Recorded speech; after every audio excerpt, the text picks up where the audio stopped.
Resilience is a two-player card game based around the theme of flooding. The aim of the game is to protect your city from flooding events and attack your opponent's city with using the various cards in the deck. There are three main types of cards in the deck. You've got area cards, which are basically flood defences. These have defence scores up in the top corner there. You have event cards, which are basically flooding events, and these have attack scores in the top corner there. And then you have global cards, which change the game's mechanics and rules slightly. To play the game, each player will need a complete deck, they're identical, of 30 cards. You'll also need a bit of paper and a pencil to keep score, and a six-sided dice or a dice rolling app on your phone. To set up, make sure each player has an identical deck. Give your deck a shuffle, obviously, and then deal each player 3 cards, which are going to be their playing hand. Okay, grab your bit of paper and keep tally of your city defense scores. So I'm going to have 13. Kelly starts with 13, and those are our scores. The aim of the game then is to reduce your opponent's score to 0 when the city becomes absolutely overwhelmed by flooding, and then they lose the game. So the gameplay is really quite simple. All you do at the beginning of your round is you play a card and you do what it says on the card. So we'll play these with open hands for the minute, just so we can see what's going on. Let's see what our opponent's got. So they've got a couple of area cards and an event card. Now in the first round, the only is a very slight difference to how we play in the first round. In the first round, you can only play an area card, because that's so we can get a bit of defense down before the game starts in earnest. So I might play, for example, then my first round, flood wall. Yeah, and then I take a fresh card from the deck. My opponent then might play a tidal barrier. Okay, and they too take a fresh card from the deck. Right. So let's have a look at how things might pan out now. Right, so it's my go again. I may play another area defense card, and I place it down in front of me. Now it's important for the gameplay about the order that these appear in, because this is the first defense that takes the brunt of any event that might come in. So I might actually prefer to have them that way round. Okay, again, then take another card from the deck. My opponent, they decide what they're going to play.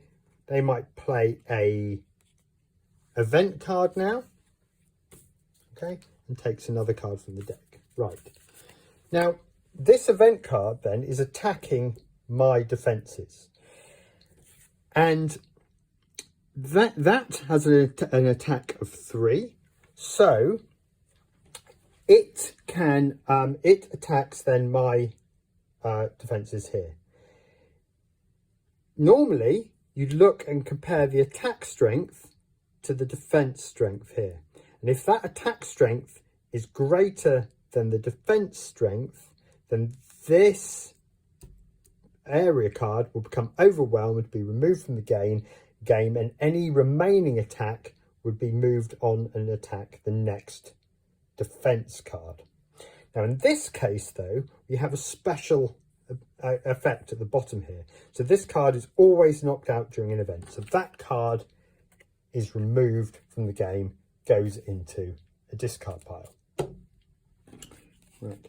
Now, importantly as well, this card has to stay in play, because this is this may well affect other things going on in the game. In fact, this one does. It says at the bottom, when in play, add 1 attack to any future events after the effect of all other cards have been played. So that stays there, because that can affect other parts of the game.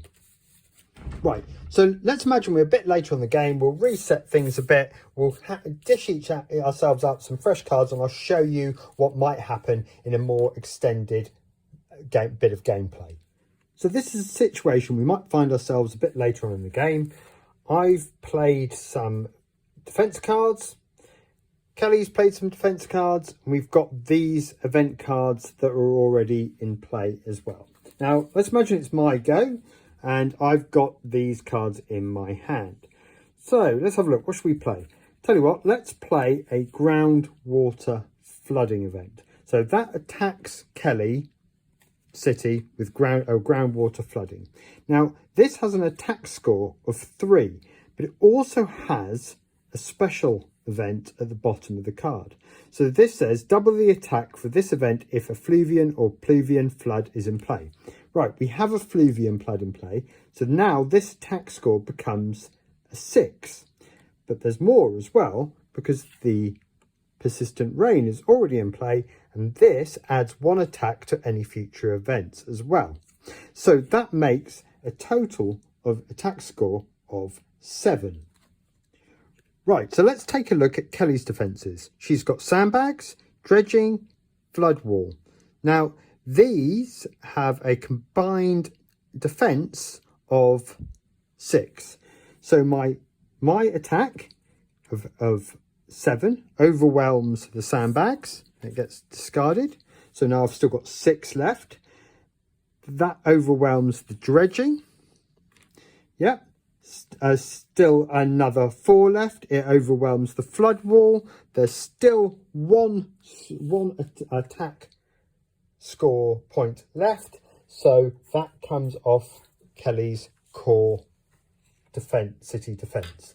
And of course, when that's reduced to 0, then that city becomes overwhelmed. Right, so that would be my go. I then take a fresh card that will go into my hand. Kelly, we'll take a look at her cards. She's got several area cards, so it'd be wise for her to start defending her city. She maybe plays that and then takes a fresh card from her deck, and the gameplay goes on.